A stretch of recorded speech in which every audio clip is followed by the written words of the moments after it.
Dear brothers and sisters, today I will take you on an extraordinary journey to the edge of the unknown, where life meets death and what follows. Together, we will discover hidden mysteries through the life of a woman who built a bridge between heaven and earth. The protagonist of this incredible story is Natuzza Evolo, a simple girl from Parvati whose mystical experience has left an indelible mark on the collective memory. Before you leave, if you find stories of faith and mystery fascinating, don't forget to subscribe to the channel so you don't miss our future videos. Imagine yourself in Mileto, Calabria in 1940. It is June 29th, the feast day of Saints Peter and Paul, and a surprising event is about to change this young girl's life forever and attract the attention of an entire community. During her confirmation ceremony, officiated by Monsignor Paolo Albera, Bishop of the Diocese of Mileto, Natuzza felt a sudden and intense cold sensation along her back, a prelude to the divine sign she was about to receive.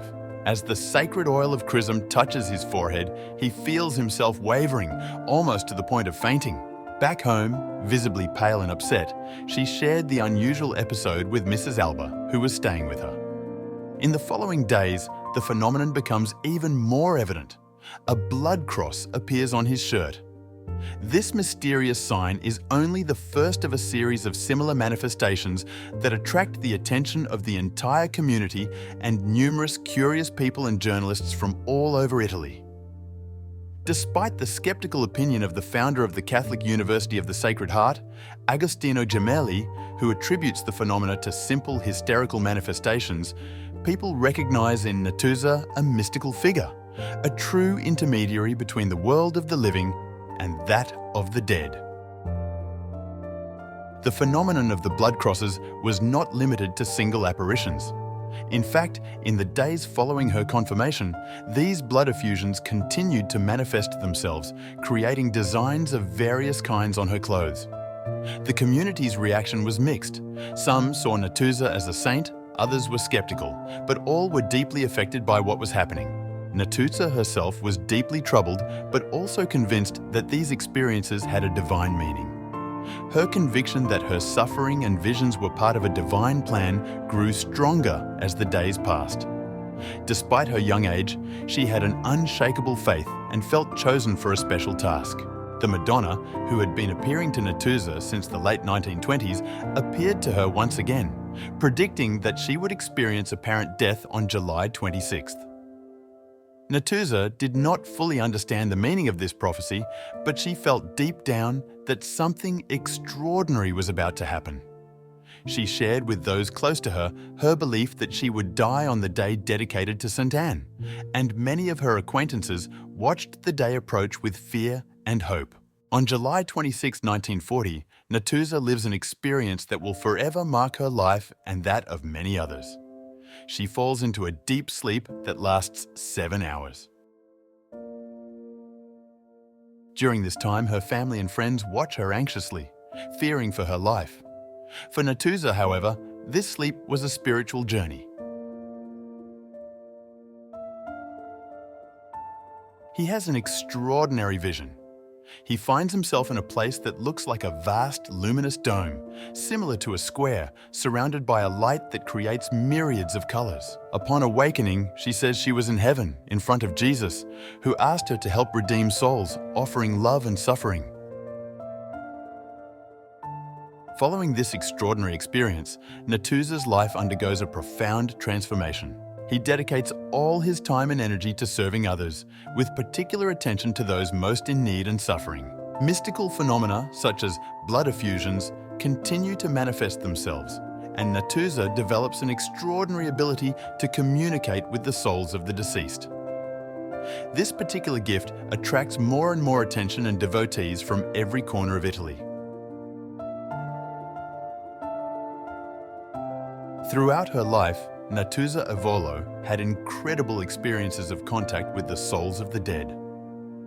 Numerous witnesses report receiving messages from their deceased loved ones from Natuzza, messages often containing details known only to their relatives. This phenomenon consolidated her reputation as a mystic, strengthening the faith of many people who turned to her for comfort and spiritual guidance. In an interview given in 1984 to Luigi Maria Lombardi Satriani, a well-known professor of anthropology with a Marxist background, Natuzza shares details about her spiritual encounters. Here is an excerpt from the interview. Thousands of people come to her. Why do they look for it? What needs do they express? Many come to find out about their loved ones, if they are in heaven or suffering in purgatory. Others seek comfort, advice. There are those who want to know if the doctors have diagnosed the right treatment. And how do you answer these questions, especially those concerning the deceased? For the dead, it is different. I recognize them if I have seen them recently. If they have recently died, I can see them only after 40 days, as was revealed to me. During this time, the souls do not tell me about their whereabouts, and only then can I perceive them clearly. Sometimes, people show me a photograph, and I can tell them where the souls of their loved ones are. I also speak of the green meadow, which is like the antechamber of heaven, where the souls wait before reaching their final destination. And how do you distinguish when you see people, whether they are alive or dead, given that you see them at the same time? I don't always distinguish them, because many times I have given a chair to a dead person, believing that he was alive. I can only distinguish the souls of heaven, because they are raised from the ground. The others, I don't. I take them for alive. In fact, how many times I give them the chair, and they tell me, I don't need it because I am a soul from the other world. And then they talk to me about the relative who is present. It often happens that when, for example, a person comes, he is accompanied by his dead brother or father, who tells me many things to suggest to his son. These voices of the dead are heard only by me. The others in the room don't hear them. I repeat what I hear.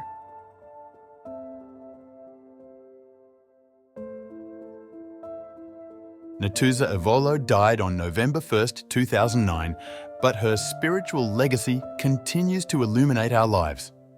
Today, the process of beatification is underway, which could lead to Natuzza being officially recognized as a saint by the Catholic Church. Her life was an incredible journey of faith, suffering, and love. From Paravati, her small hometown, she inspired and touched the hearts of thousands of people with her mystical gifts and her total dedication to others. The experience of his apparent death and the vision of paradise remain among the most extraordinary phenomena of contemporary Christian mysticism. His ability to communicate with deceased souls and his commitment to the suffering are testimonies of an existence lived with love and faith.